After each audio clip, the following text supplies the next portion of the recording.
Okay, carrying on with memory, now we're looking at cognitive models.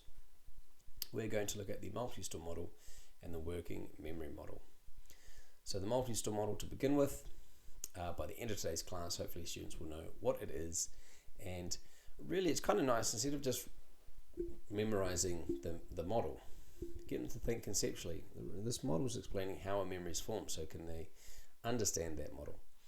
I'm quite liking this activity at the moment, where you give students a example answer, but they have to perfect it. So there are some mistakes I put in this example SAQ on schema theory. They have to find the mistakes. And then what this means as well, we're getting them to do a little bit of the thinking, the processing, but at the end of the day, they have a nice page there of accurate notes in their workbooks.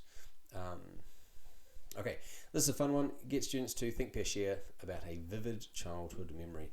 Share with the person next to them, and then see, we can hear some childhood memories. I always share the one if there's not many students wanting to share about the time I flipped my trike when I was about 3 and got stitches in the top of my head. Now, then get them to think, why do you think they remembered that particular event? And were there any similarities in memories? And this is where I often find these are quite emotional memories that the students share.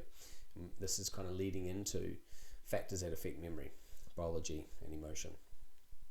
Okay, this is as engaging as I can think of to teach the multi-store model.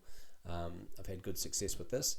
The idea is that they actually really have to think and concentrate and work with their partner, and it's just something different. There's not many chances where we get to do this activity in the course. So partner students up, they sit back to back in the workbook.